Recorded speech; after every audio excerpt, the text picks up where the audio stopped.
നിധിയാസ് ഫുഡ്സിലേക്ക് ഏവർക്കും സ്വാഗതം. ഇന്ന് ഞാനൊരു കിടിലൻ ഫിഷ് ഫ്രൈയുടെ റെസിപ്പി ആയിട്ടാണ് വന്നിട്ടുള്ളത്. വീഡിയോയിലോട്ട് പോകുന്നതിന് മുന്നേ എൻ്റെ ചാനൽ ആദ്യമായിട്ടാണ് കാണുന്നതെങ്കിൽ ഒന്ന് സബ്സ്ക്രൈബ് ചെയ്തേക്കണേ. ഫിഷ് ഫ്രൈ ഉണ്ടാക്കുന്നതിന് വേണ്ടി ഞാനിവിടെ 2 വലിയ വറ്റ മീൻ എടുത്തിട്ടുണ്ട്. അത് നല്ലതുപോലെ കഴുകി വൃത്തിയാക്കി വരഞ്ഞു വച്ചിട്ടുണ്ട്. ഇനി ഇതിലേക്കൊരു മസാല തയ്യാറാക്കണം. ഇതിന് വേണ്ടിയിട്ട് ആദ്യമേ തന്നെ ഞാനിവിടെ ഒരു ചെറിയ കഷ്ണം ഇഞ്ചിയും 3 അല്ലി വെളുത്തുള്ളിയും കുറച്ച് കറിവേപ്പില എടുത്തിട്ടുണ്ട്.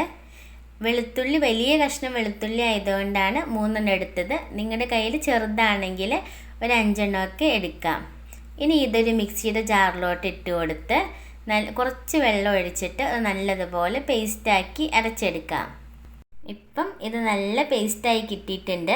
ഇനി ഇതൊരു സൈഡിലോട്ട് മാറ്റി വയ്ക്കാം. ഇനി ഞാനിവിടെ ഒരു മൺചട്ടി എടുത്തിട്ടുണ്ട്.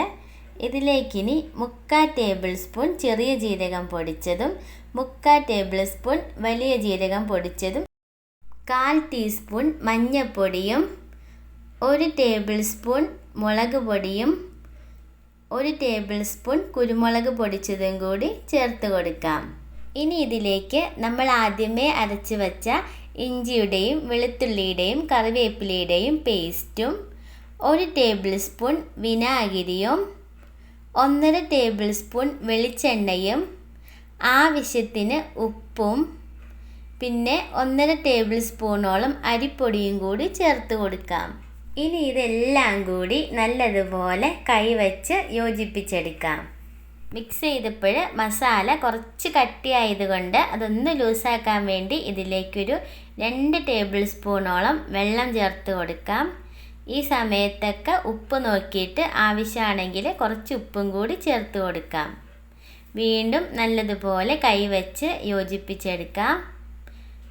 ഇപ്പം നമ്മുടെ മസാല റെഡി ആയിട്ടുണ്ട്. ഇനി ഇത് നമുക്ക് നമ്മുടെ മീനിൽ തേച്ച് പിടിപ്പിക്കാം.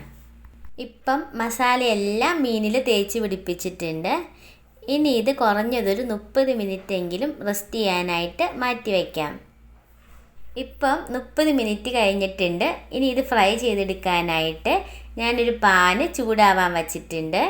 ചൂടായി വന്നു കഴിഞ്ഞാൽ ഇതിലേക്ക് ഫ്രൈ ചെയ്യാൻ ആവശ്യമായ എണ്ണ ഒഴിച്ച് കൊടുക്കാം. എണ്ണ നല്ലതുപോലെ ചൂടായി വന്നു കഴിഞ്ഞാൽ ഇതിലേക്കിനി ഒരു തണ്ട് കറിവേപ്പില ഇട്ട് കൊടുക്കാം. കറിവേപ്പില ഇട്ട് കൊടുക്കുമ്പോൾ നമ്മുടെ മീൻ ഫ്രൈ ചെയ്തെടുക്കുമ്പോൾ മീൻ നല്ലൊരു ഫ്ലേവർ കിട്ടും. ഇനി ഇതിലേക്ക് മാഗ്നേറ്റ് ചെയ്ത് വച്ചിരിക്കുന്ന മീൻ ഇട്ട് കൊടുക്കാം. ഇപ്പോൾ ഫ്ലെയിം മീഡിയം ഫ്ലെയിമിൽ വയ്ക്കണം. ഹൈ ഫ്ലെയിമിൽ ഇട്ടിട്ട് ഇത് ഫ്രൈ ചെയ്തെടുക്കരുത്. മീഡിയം ഫ്ലെയിമിലിട്ട് വേണം ഫ്രൈ ചെയ്തെടുക്കാൻ. മീനിൻ്റെ ഒരു സൈഡ് ഫ്രൈ ആയി വന്നിട്ടുണ്ട്. ഇനി നമുക്ക് മറിച്ചിട്ട് മറ്റേ സൈഡും കൂടി ഫ്രൈ ചെയ്തെടുക്കണം. മറിച്ചിടുമ്പോൾ പതിയെ പൊടിഞ്ഞു പോവാതെ ശ്രദ്ധിച്ച് വേണം മറിച്ചിടാനായിട്ട്. അങ്ങനെ മീനിൻ്റെ 2 സൈഡും ഫ്രൈ ആയി വന്നിട്ടുണ്ട്. നമുക്കിനി ഫ്ലെയിം ഓഫ് ചെയ്ത് കൊടുക്കാം. ശേഷം ഇതൊരു സെർവിങ് പ്ലേറ്റിലോട്ട് മാറ്റി കൊടുക്കാം. അപ്പം നമ്മുടെ സ്പെഷ്യൽ ഫിഷ് ഫ്രൈ ഇവിടെ റെഡി ആയിട്ടുണ്ട്. കഴിക്കാൻ വളരെ ടേസ്റ്റിയാണ് ഈ ഫിഷ് ഫ്രൈ. അപ്പോൾ ഇഷ്ടപ്പെട്ടാൽ നിങ്ങൾ തീർച്ചയായിട്ടും ട്രൈ ചെയ്ത് നോക്കണം. ലൈക്ക് ചെയ്യണം. നിങ്ങളുടെ ഫ്രണ്ട്സിനൊക്കെ ഷെയർ ചെയ്ത് കൊടുക്കണം. പിന്നെ നിങ്ങളുടെ അഭിപ്രായങ്ങൾ എന്താണെങ്കിലും അത് കമൻറ്റ് ബോക്സിലൂടെ അറിയിക്കാവുന്നതുമാണ്. Thanks for watching.